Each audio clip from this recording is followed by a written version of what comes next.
Le matin du 15 mars 1889, le personnel de l'exclusif Belmont Hotel, à Newport, dans l'État de Rhode Island, fit une découverte qui rentrait l'élite de la ville pendant des décennies. La chambre 237, réservée indéfiniment pour l'une des mondaines les plus célèbres d'Amérique, se tenait vide. Ses rideaux de soie restaient tirés. Les verres de champagne du dîner privé de la veille demeuraient intacts sur la table de marbre, et une lettre à moitié écrite, sans signature, avait été abandonnée sur le secrétaire. Isabella Fermont, la femme qui avait autrefois captivé l'attention des présidents et des princes, s'était simplement volatilisée dans le brouillard de mars, ne laissant derrière elle que la faible senteur d'un parfum français et un mystère que les autorités tenteraient donc de résoudre pendant 40 ans. Ce qu'elles allaient découvrir, au fil de l'enquête, allait ébranler les fondations de la haute société et révéler des secrets si compromettants que 3 familles influentes payèrent une somme considérable pour que le rapport de police soit scellé. Avant de poursuivre l'histoire d'Isabella Fermont et de la toile de mensonges qui mena à sa disparition, je veux que vous fassiez quelque chose pour moi. Abonnez-vous et activez la cloche de notification, car c'est exactement ce genre d'histoire, celle qu'ils ont tenté d'enterrer, que nous mettons au jour ici. Et laissez un commentaire en me disant dans quel état vous nous écoutez, car l'histoire d'Isabella est liée à des secrets sombres qui ont peut-être dépassé les frontières dorées des demeures du Rhode Island. Mais pour comprendre pourquoi la disparition d'Isabella Fermont provoqua un tel choc dans les cercles les plus puissants d'Amérique, il faut d'abord remonter à ses origines. En 1881, la société de Newport tournait autour de résidences d'été, dont la construction coûtait plus cher que celle de certaines villes entières. L'âge doré avait donné naissance à une nouvelle aristocratie, barons du rail, magnates de l'acier et dynasties le maritime, et nulle part leur richesse n'était affichée avec autant d'ostentation que le long de Bellevue Avenue. Parmi ces titans de l'industrie et leurs cercles sociaux méticuleusement choisis, Isabella Fermont régnait en souveraine absolue. Née Isabella Catherine Aldridge en 1859, elle possédait la rare combinaison d'un sang ancien de Boston et d'une fortune récente, ce qui la rendait irrésistible pour la mécanique sociale de Newport. Son père, Cornelius Aldridge, magnate du transport maritime, avait bâti sa fortune en acheminant des marchandises le long de la côte Est, tandis que sa mère se réclamait d'une descendance issue des familles fondatrices de la colonie de la baie du Massachusetts. Cette lignée, combinée à la beauté saisissante d'Isabella, cheveux noirs de jais, yeux d'un bleu perçant, silhouette à faire pleurer la haute couture française, lui assura la position de reine officieuse de la société estivale. Son mariage, en 1878, avec Théodore Fermont, héritier d'une fortune sidérurgique de Pennsylvanie, fut considéré comme le mariage de la décennie. Théodore, homme sérieux et fiable, complétait parfaitement l'esprit vif et charmant d'Isabella. Leur demeure de Newport, Rosecliff Manor, comptait 70 pièces, du marbre italien importé à prix d'or et des jardins nécessitant 20 employés pour être entretenus. Les fêtes d'été d'Isabella devinrent légendaires, des événements somptueux où sénateurs et nobles européens se mêlaient, où des affaires de plusieurs millions se concluaient entre champagne et caviar, et où une seule invitation suffisait à garantir une place éternelle dans la haute société. Les journaux locaux ne se lassaient pas d'elle. Le Newport Daily News publiait chaque semaine une chronique intitulée « La semaine de Madame Fermont », relatant ses œuvres caritatives, ses choix vestimentaires et la liste de ses invités.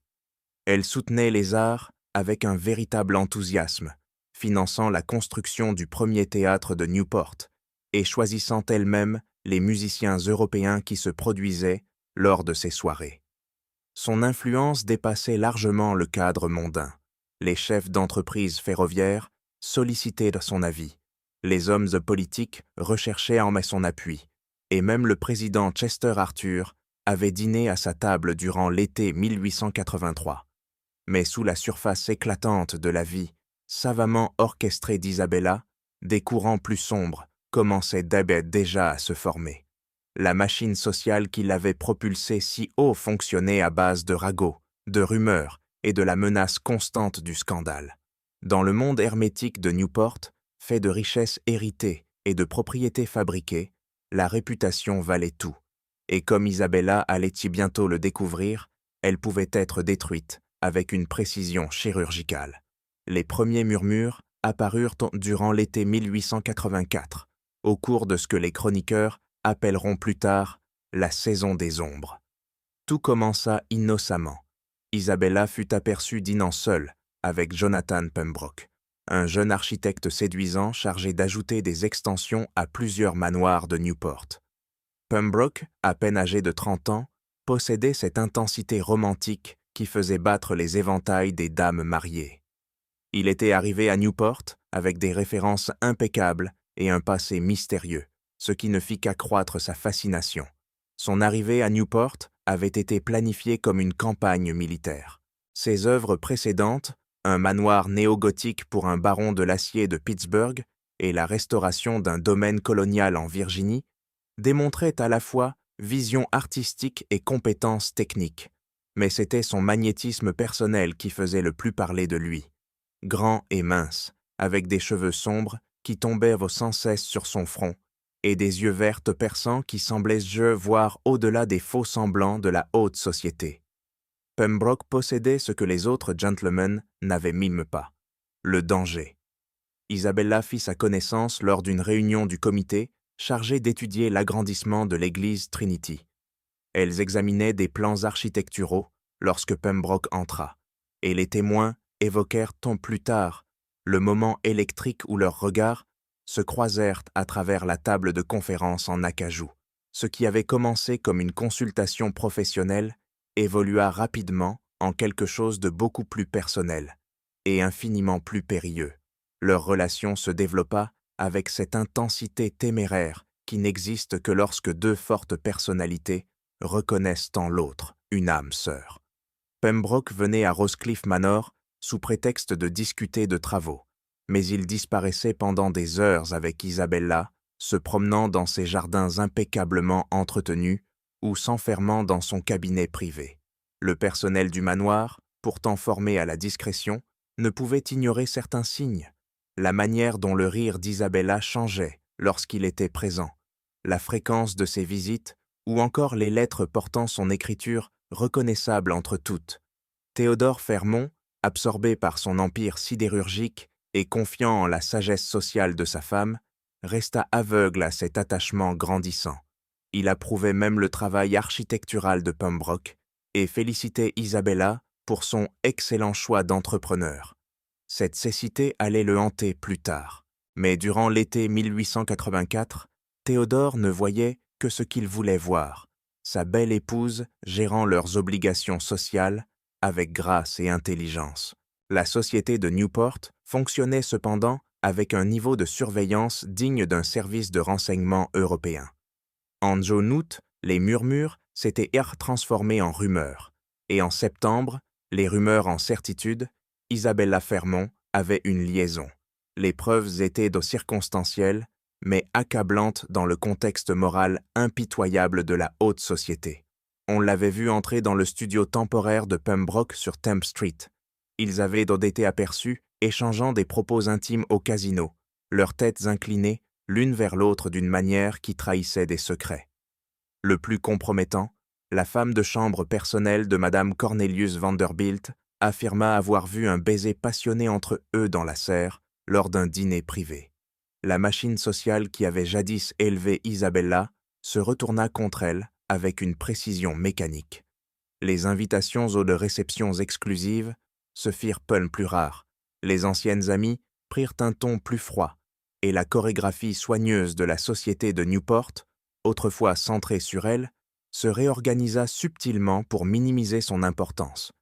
Isabella, cependant, semblait insensible à ce changement d'atmosphère. Ses amis la décrivirent plus tard comme en état d'ivresse, non pas d'alcool, mais de cette passion dévorante qui rend ses victimes incapables de raisonner. Elle continua à voir Pembroke avec une audace croissante, comme si elle défiait ouvertement la société de la confronter. Cette insolence, qui aurait pu paraître admirable dans d'autres circonstances, accéléra sa chute. Le scandale éclata publiquement le 12 octobre 1884, de la manière la plus destructrice qui soit, dans l'édition du matin du New York Herald. Un chroniqueur mondain connu seulement sous le pseudonyme Observer publia un récit détaillé de la liaison d'Isabella sous le titre « L'ange déchu de Newport ». L'article, rédigé avec une malice précise qui trahissait une connaissance intime des faits, exposait les preuves de la relation entre Isabella et Pembroke dans des détails dévastateurs. Mais ce que contenait l'article du Herald choqua même l'élite de Newport, pourtant aguerrie aux ragots les plus scabreux. Selon le chroniqueur, Pembroke n'était pas seulement un architecte en quête d'aventure romantique avec une mondaine désœuvrée. L'article affirmait qu'il était un homme criblé de dettes de jeu et au passé chargé de liaisons avec des femmes de fortunés dans d'autres villes. Le texte insinuait qu'Isabella lui avait versé de l'argent, de fortes sommes prélevées sur ses comptes personnels, et que plusieurs pièces de précieuses de la collection d'art des Fermont avaient été discrètement vendues pour couvrir ses dettes. La révélation frappa Théodore Fermont comme un coup physique. Son épouse n'avait pas seulement été infidèle, elle avait peut-être été dupée par un escroc professionnel. L'humiliation fut aggravée par la découverte que ses associés, ses pairs et même son personnel domestique étaient au courant de la situation alors que lui restait dans l'ignorance. La confrontation entre Théodore et Isabella eut lieu le soir du 13 octobre, dans la bibliothèque de Rosecliff Manor. Selon le témoignage ultérieur de Théodore devant des enquêteurs privés, Isabella nia d'abord la liaison, mais s'effondra quand il lui présenta les relevés bancaires prouvant les transferts d'argent. Elle admit la relation, mais insista sur le fait que ses sentiments pour Pembroke étaient rendus sincères et qu'elle lui avait donné de l'argent par amour, non par manipulation. La réaction de Théodore fut rapide et impitoyable. Il exigea qu'Isabella rompe tout contact avec Pembroke immédiatement, qu'elle retourne à Boston pour la saison d'hiver et qu'elle se soumette à une période de réhabilitation sociale qui leur permettrait de restaurer leur réputation. Le refus d'Isabella fut tout aussi immédiat et absolu. Elle déclara qu'elle aimait Pembroke, que son mariage avait été une erreur et qu'elle comptait demander le divorce, une proposition scandaleuse qui détruirait à jamais leur position sociale. Le personnel de la maison rapporta avoir entendu des voix élevées dans la bibliothèque jusque tard dans la nuit, suivies du claquement de portes et du bruit des pas d'Isabella sur l'escalier de marbre. Lorsque Théodore apparut le lendemain matin, son visage portait l'expression creuse d'un homme vieilli de 10 ans en une nuit. Mais la défiance d'Isabella eut un coup bien plus lourd que la honte publique. L'enquête de Théodore sur leurs finances révéla qu'elle avait transféré près de 50 000 $ à Pembroke en 4 mois, soit plus d'1 million à valeur actuelle. Plus inquiétant encore furent les découvertes des avocats de Théodore en examinant la vente d'œuvres d'art et de bijoux qu'Isabella prétendait être de simples renouvellements de collection. Plusieurs pièces, dont un collier de diamants, ayant appartenu à la mère de Théodore, avaient été vendues bien en dessous de leur valeur estimée, ce qui suggérait soit une naïveté désastreuse, soit une tromperie délibérée. Le coup de grâce arriva lorsque les détectives privés de Théodore retrouvèrent les anciennes adresses de Pembroke à Pittsburgh. Ils découvrirent qu'il avait entretenu une liaison avec l'épouse d'un homme d'affaires influent, recevant d'importantes sommes avant de disparaître brusquement lorsque la liaison fut découverte. À Richmond, un schéma similaire se répéta avec la veuve d'un magnate du tabac. Le rapport des enquêteurs dressait le portrait d'un escroc raffiné, ciblant avec une précision chirurgicale les femmes riches et isolées. Lorsque Théodore présenta ses preuves à Isabella, sa réaction le surprit. Au lieu d'exprimer le choc ou la trahison, elle prit la défense de Pembroke, soutenant que ses précédentes relations étaient différentes et que leur amour était réel. Cette réponse convainquit Théodore que sa femme avait été victime d'une manipulation si totale qu'elle ne distinguait plus la réalité du fantasme construit par Pembroke. En novembre 1884, la position d'Isabella Fermont dans la société de Newport devint intenable. L'article du Herald avait été reproduit dans des journaux à travers tout le pays, transformant un scandale local en spectacle national. L'histoire avait tout pour captiver: richesse, beauté, trahison et la chute d'une femme que l'on avait apprise à admirer autant qu'à envier. L'ultimatum de Théodore était simple et non négociable. Isabella devait publiquement renoncer à Pembroke, accepter une année d'exil social et se soumettre à de strictes restrictions financières et personnelles. En échange, ils renonceraient au divorce et tenteraient de restaurer leur réputation par des œuvres de charité et des manœuvres sociales. La réponse d'Isabella fut de disparaître pendant 3 jours. On la retrouva le 15 novembre, sous un faux nom, dans une modeste pension de Providence. Lorsqu'elle fut confrontée à Théodore et à ses avocats, Isabella leur présenta un projet à la fois désespéré et brillant. Elle révélerait le réseau de corruption sociale qui, selon elle, régnait parmi l'élite de Newport. Son aventure avec Pembroke, affirma-t-elle, lui avait permis d'accéder à des informations capables de ruiner plusieurs familles puissantes. Elle prétendait que Pembroke, lors de leurs conversations intimes, lui avait confié des détails sur ses commandes architecturales, incluant des pièces secrètes, des passages dissimulés et des coffres cachés dans plusieurs demeures de Newport. Plus grave encore, elle affirmait que ces aménagements servaient à dissimuler des preuves de crimes financiers, d'évasion fiscale et d'autres activités illégales. Les accusations d'Isabella étaient rondes et précises et terrifiantes. Elle assurait détenir des preuves que le sénateur William Blackstone cachait des documents de corruption derrière la cheminée de sa bibliothèque, que le magnate du rail Charles Pionton dissimulait des actes de propriété falsifiés dans une salle secrète sous sa cave à vin, et qu'un groupe de 3 familles conspirait pour manipuler les prix de l'acier lors de contrats gouvernementaux. Les avocats de Théodore étaient sceptiques mais aussi terrifiés. De telles allégations pouvaient parfois déclencher des enquêtes capables de mettre au jour des pratiques douteuses auxquelles ils-mêmes n'étaient pas étrangers. Même fausses, ces accusations pouvaient ruiner des réputations irréversiblement. La réunion du 20 novembre 1884, dans la salle privée du Belmont Hotel, rassembla des représentants de 5 des familles les plus puissantes de Newport. Isabella présenta ses exigences avec un calme glacé. $100 000 en liquide, le règlement des dettes de Pembroke et la promesse d'un passage sûr pour eux deux vers l'Europe, où ils resteraient définitivement. En échange, elle disparaîtrait à jamais de la société américaine. Les négociations durèrent 6 heures. À minuit, un accord fut conclu, mais amendé à l'avantage des familles. L'argent serait versé et les dettes réglées, mais Isabella et Pembroke devraient bien voyager séparément, ne pas se revoir pendant 2 ans et signer un engagement légal à ne jamais revenir aux États-Unis ni correspondre avec quiconque de Newport.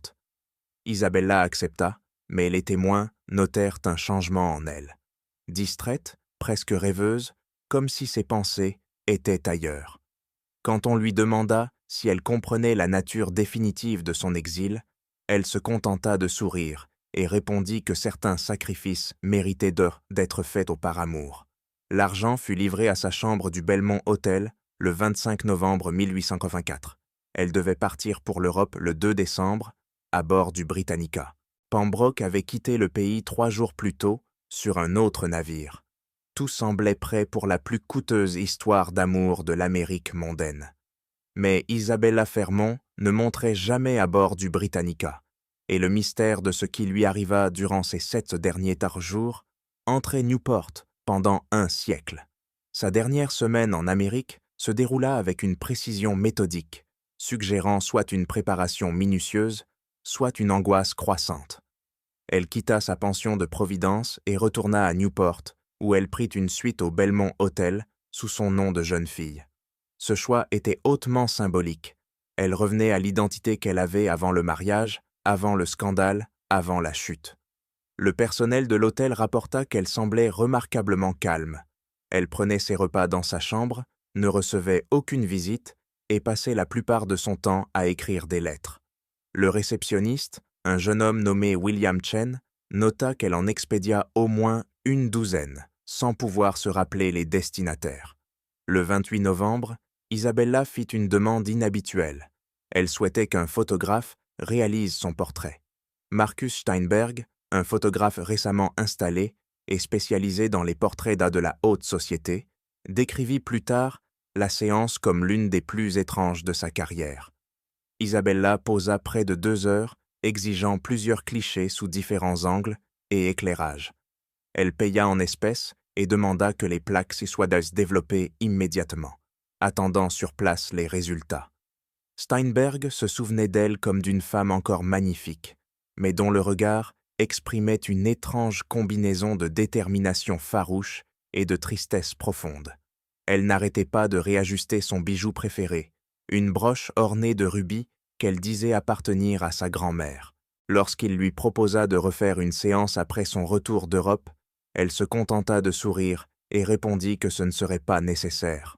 Les photographies, qui refirent surface plusieurs décennies plus tard, lors de la succession de Steinberg, montraient Isabella en tenue de soirée, ses cheveux noirs parfaitement coiffés, son expression sereine mais étrangement définitive. Sur plusieurs clichés, elle semblait regarder au-delà de l'objectif, comme si elle voyait quelque chose ou quelqu'un qui existait en dehors du studio du photographe. Le 1er décembre, le comportement d'Isabella devint encore plus inhabituel. Elle engagea une calèche et passa toute la journée à visiter des lieux de Newport qui avaient marqué sa vie mondaine. Le casino où elle avait rencontré tant de personnalités influentes, l'église Trinity où elle s'était mariée, la promenade des falaises où elle s'était promenée avec des dignitaires étrangers. Le cocher, Thomas McGillicuddy, déclara plus tard à la police que Madame Fermont semblait dire adieu à chacun de ces endroits, passant de longues minutes en silence à chaque arrêt. Ce soir-là, Isabella retourna à l'hôtel Belmont et demanda qu'on lui serve un dîner tardif dans sa chambre. Le directeur de nuit, Robert Sterling, livra personnellement le repas et rapporta plus tard qu'Isabella paraissait agitée mais résolue. Elle avait troqué sa robe de jour contre une élégante robe de soirée en soie bleu foncé, et ses bijoux, notamment la broche en rubis de la séance photo, brillaient à la lumière des lampes lorsqu'elle se déplaçait dans la pièce. « Elle m'a remercié pour le service durant son séjour », se souvint Sterling, et m'a donné un pourboire beaucoup trop généreux pour la situation. Quand j'ai protesté, elle m'a dit que la générosité était l'un des rares privilèges que l'argent offrait, et qu'elle voulait en user tant qu'elle le pouvait encore. La dernière apparition confirmée d'Isabella Fermont eut lieu vers 23h30, le 1er décembre 1889. Le réceptionniste de nuit, William Chen, la vit descendre le grand escalier vêtue d'un manteau de voyage sombre et portant une petite valise en cuir. Elle marchait d'un pas assuré, mais sans hâte, saluant poliment Chen en traversant le hall. Lorsqu'il lui demanda si elle avait besoin d'aide pour un moyen de transport, elle refusa, disant que tout était déjà arrangé. Chen l'observa par les fenêtres de l'hôtel, tandis qu'elle s'éloignait dans la nuit de décembre. Un épais brouillard s'était levé depuis le port, et en quelques instants, sa silhouette fut engloutie par la brume grisâtre qui enveloppait souvent Newport lors des soirées d'hiver. Ce fut la dernière fois qu'on vit Isabella Fermont vivante.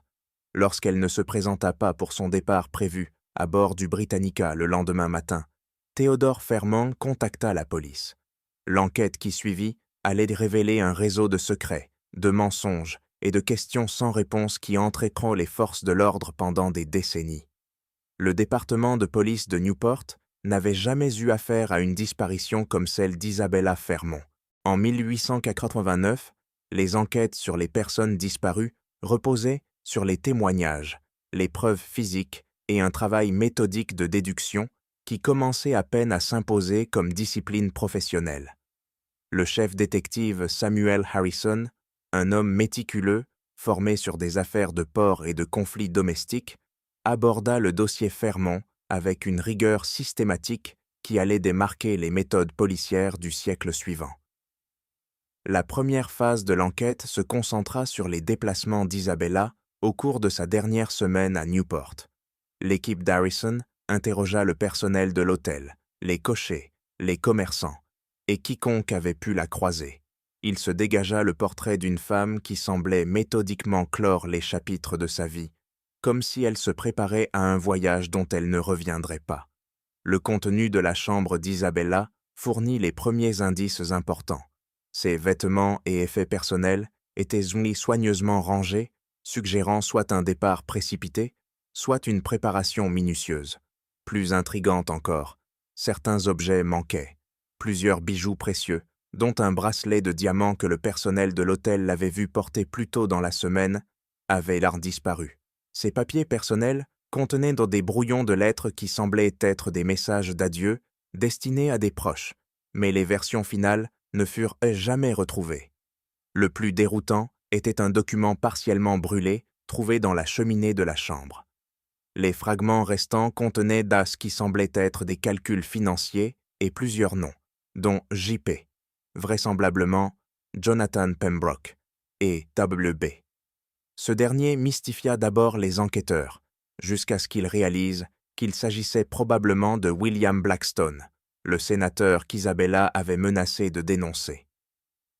L'enquête prit un tournant décisif lorsque Harrison tenta de contacter Jonathan Pembroke à Londres. L'adresse fournie par les avocats d'Isabella s'avéra être un service de réexpédition du courrier et Pembroke lui-même semblait avoir disparu aussi complètement qu'Isabella.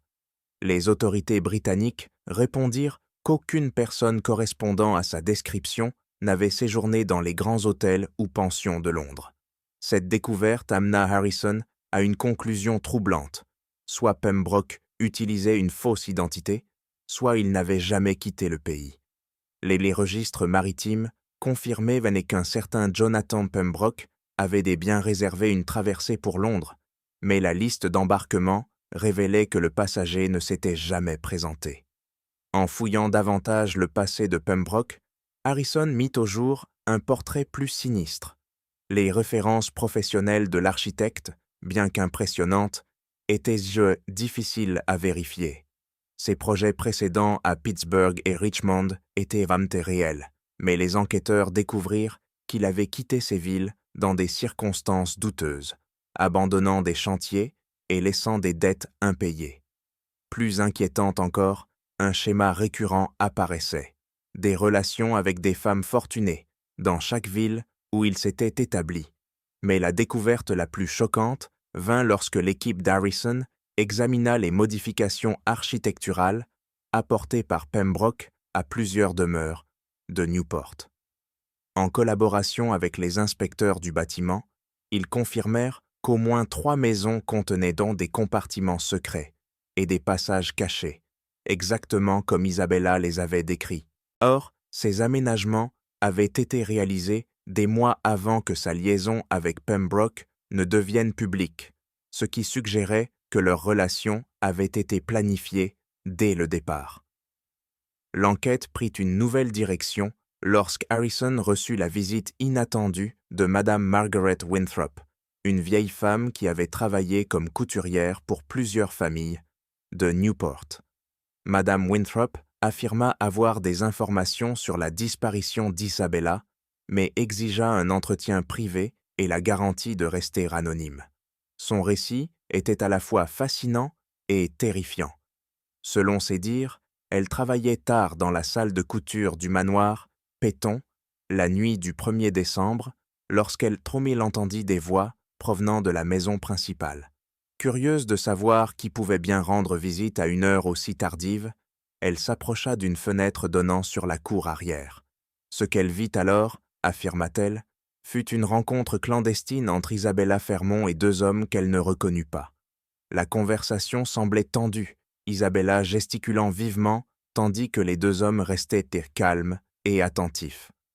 Après une vingtaine de minutes, l'un des hommes remit à Isabella ce qui semblait être un paquet ou une enveloppe, puis elle partit avec eux dans une calèche fermée.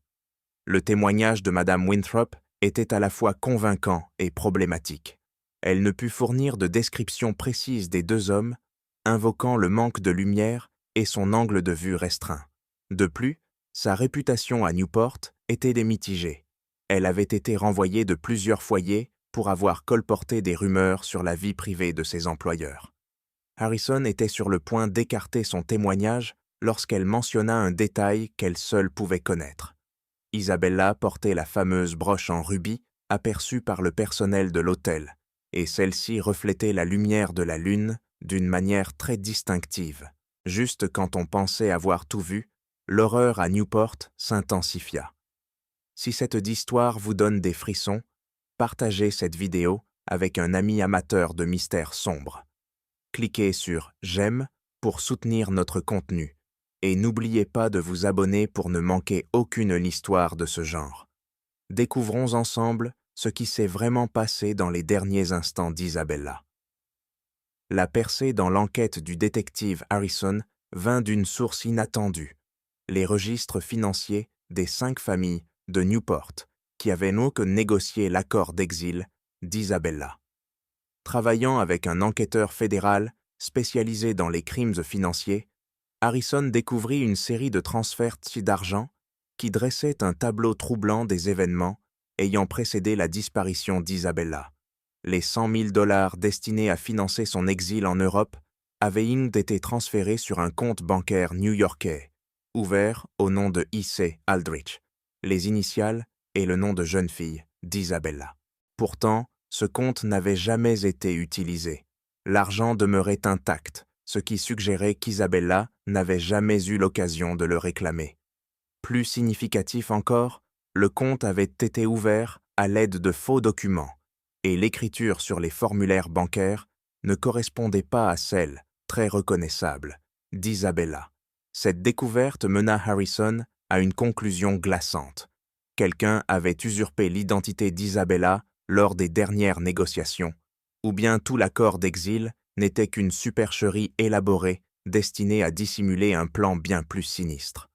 L'enquête prit une tournure urgente lorsqu'Harrison apprit que Jonathan Pembroke n'avait pas disparu. Il avait été retrouvé mort dans une pension de Boston le 30 novembre, la veille de la disparition d'Isabella. La cause officielle du décès était une insuffisance cardiaque, mais la propriétaire déclara que Pembroke avait reçu la visite de 2 hommes bien habillés le jour même de sa mort. Les visiteurs, prétendant être des associés d'affaires, étaient restés plusieurs heures dans sa chambre, avant de partir discrètement. L'affaire fut rapportée dans la presse locale de Boston, mais la nouvelle n'arriva à Newport que plusieurs jours plus tard. Ce décalage temporel suggérait qu'Isabella ignorait tout de la mort de Pembroke lorsqu'elle avait pris ses dernières dispositions le 1er décembre. Si elle avait prévu de le rejoindre ou de le rencontrer pour s'exiler, elle marchait en réalité droit dans un piège.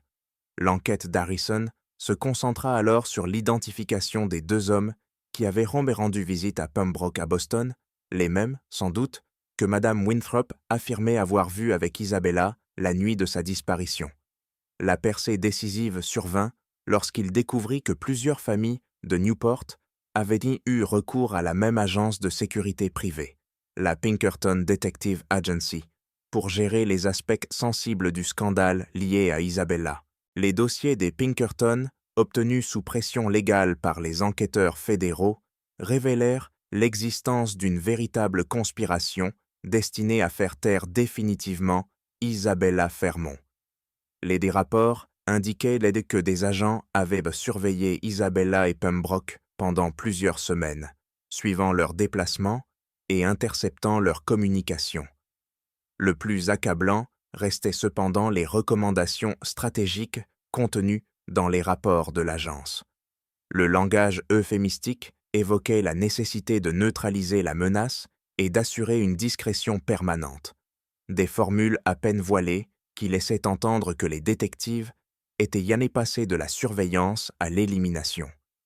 Un rapport daté du 28 novembre recommandait une action immédiate pour éviter toute exposition des intérêts des clients, ajoutant que l'instabilité émotionnelle de la cible offrait une couverture optimale pour divers résultats possibles. Mais la découverte la plus macabre survint lorsque Harrison examina les plans architecturaux originaux des compartiments secrets conçus par Pembroke dans les demeures de Newport. Ces plans détaillaient un espace dissimulé sous la cave à vin du manoir Peyton, une cache sophistiquée, assez vaste pour dissimuler bien plus que des documents ou des objets de valeur. Avec l'aide d'enquêteurs fédéraux et d'inspecteurs du bâtiment, Harrison obtint un mandat pour fouiller la cave du manoir Pétan. Ce qu'ils y découvrirent, le 14 février 1890, hanterait tous les participants à l'enquête jusqu'à la fin de leur jour. Les fouilles commencèrent à l'aube de la Saint-Valentin. Harrison avait réuni une équipe composée d'enquêteurs fédéraux, de policiers locaux et d'un inspecteur spécialisé dans les modifications structurelles. Le propriétaire actuel, Charles Péton, avait quitté la ville pour sa résidence new-yorkaise dès la délivrance du mandat, laissant derrière lui une demeure figée dans le temps. Ses salons luxueux, témoignant du faste et du privilège propre à l'âge doré de Newport. La cave à vin, située sous le rez-de-chaussée, paraissait ordinaire au premier regard, des rangées de vins importés tapissées dans les murs, et le sol de pierre ne montrait aucun signe évident de modification. Pourtant, les mesures de l'inspecteur révélèrent une anomalie. Les dimensions de la cave ne correspondaient ni pas aux plans officiels déposés à la mairie. Environ 2,5 mètres d'espace manquaient derrière le mur nord. Travaillant avec précaution, l'équipe perça ce qui semblait être un mur factice construit avec les mêmes pierres que l'original. Derrière, ils mirent au jour une chambre cachée d'environ 3 mètres de côté et 2,5 mètres de hauteur, dont les parois étaient recouvertes de plomb. Un aménagement conçu pour empêcher tout bruit de s'échapper vers les étages supérieurs. La chambre n'était pas vide. Dans un coin reculé, ils trouvèrent sur les restes d'Isabella Fermont, enveloppée dans ce qui avait été un manteau de soie d'un bleu profond. La broche en rubis, que le personnel de l'hôtel et le photographe Marcus Steinberg avaient remarqué, était toujours fixée au tissu, bien que la soie fût gravement dégradée par le temps. L'examen du médecin légiste révéla qu'Isabella était morte d'un empoisonnement au chloral hydrate, un somnifère utilisé par les tueurs professionnels car difficile à détecter et facile à administrer à l'insu de la victime. Le poison avait été mélangé à du champagne. Des traces furent retrouvées dans un verre en cristal à proximité. Mais le détail le plus terrifiant restait les marques de griffes visibles sur les parois tapissées d'eau de plomb. Isabella avait été consciente lorsqu'on l'avait enfermée et avait tenté de s'échapper avant que le poison ne fasse pleinement effet. Dans sa main, elle tenait un billet inachevé portant des accusations à peine lisibles contre ses assassins, le papier étant en grande partie illisible. La découverte transforma l'affaire en un meurtre d'une complexité sans précédent. Les indices suggéraient une conspiration impliquant les plus hautes sphères de la société newportaise, des familles dont les noms étaient synonymes de puissance industrielle américaine. La reconstitution des événements par Harrison dressa un tableau effroyable, un meurtre prémédité maquillé en scandale mondain. L'accord d'exil n'était qu'une couverture destinée à justifier la disparition d'Isabella. Les 2 hommes vus avec elle le soir du 1er décembre étaient des agents Pinkerton agissant pour le compte des familles qui craignaient la révélation de leurs crimes financiers. Isabella avait été attirée au manoir Péton sous prétexte de finaliser son départ pour l'Europe. Au lieu de cela, elle fut droguée, enfermée et laissée à mourir dans la chambre cachée. Le plomb, censé protéger des documents précieux, servait en réalité à insonoriser une chambre d'exécution. L'enquête révéla aussi que la mort de Jonathan Pembroke avait été un meurtre déguisé en cause naturelle. Il possédait trop d'informations sur les passages secrets et leurs fonctions, ce qui faisait de lui un témoin dangereux. Sa mort, survenue la veille d'Isabella, avait été planifiée pour qu'elle n'ait aucune chance de découvrir la vérité avant de tomber dans le piège. Les arrestations qui suivirent le choc de la découverte d'Isabella provoquèrent une onde de choc à travers toute la haute société américaine. Charles Péton, William Blackstone et 3 autres notables de Newport furent inculpés de complot en vue de meurtre, tandis que 2 agents Pinkerton furent accusés de meurtre et destruction de preuves. Mais le procès tant attendu ne vit jamais le jour. En quelques semaines, des événements mystérieux vinrent saper l'affaire. Des témoins clés, dont Madame Winthrop, se rétractèrent ou déclarèrent s'être trompés. Des preuves disparurent des archives policières. Les dossiers Pinkerton furent détruits dans un incendie suspect ayant ravagé les bureaux de Boston. Les enquêtes fédérales se heurtèrent bientôt à des obstacles bureaucratiques délibérés. Des conflits de juridiction éclatèrent entre services et plusieurs enquêteurs furent réaffectés. À l'été 1890, il devint évident que des forces puissantes œuvrient pour que la vérité ne soit jamais révélée. Le coup de grâce vint lorsque Théodore Fermont, le mari d'Isabella, annonça qu'il retirait sa coopération. Dans une déclaration publique, il affirma vouloir laisser son épouse reposer en paix, après tant de tragédies. En réalité, les dossiers financiers démontrèrent plus tard qu'il avait reçu une compensation importante, des garanties sociales et des contrats gouvernementaux lucratifs en échange de son silence et de son soutien à la thèse officielle. Isabella se serait suicidée, accablée par la honte de son exil. À l'automne 1890, les poursuites s'effondrèrent. Peyton fut acquitté faute de preuves, l'affaire Blackstone classée pour vice de procédure, et les agents Pinkerton disparurent, vraisemblablement réinstallés sous de nouvelles identités. Le 15 octobre 1890, Isabella Fermont fut inhumée dans le caveau familial du cimetière de l'île de Newport. Les funérailles, discrètes, réunirent d'autres moins de 20 personnes. Aucune chronique mondaine ne couvrit la cérémonie, et aucun journal ne publia de nécrologie retraçant la vie ou les accomplissements d'Isabella Fermont. Mais l'histoire de son meurtre ne s'arrêta pas à son enterrement, ni à l'effondrement des poursuites contre ses assassins. Dans les années qui suivirent, une autre forme de justice commença à se manifester, d'une manière qui suggérait que les accusations de la défunte étaient entièrement fondées. Les familles qui avaient orchestré la mort d'Isabella croyaient avoir enterré leur secret avec son corps. Pourtant, la corruption et les crimes qu'elle avait menacé de révéler devinrent les graines de leur propre destruction. Charles Peyton, l'homme dans la cave duquel Isabella avait trouvé la mort, ne se remit jamais du traumatisme psychologique du meurtre. Ses proches rapportèrent qu'il devint de plus en plus paranoïaque et reclus. Convaincu que le fantôme d'Isabella hantait son manoir, il se retira définitivement dans sa résidence new-yorkaise, mais n'y trouva pas la paix non plus.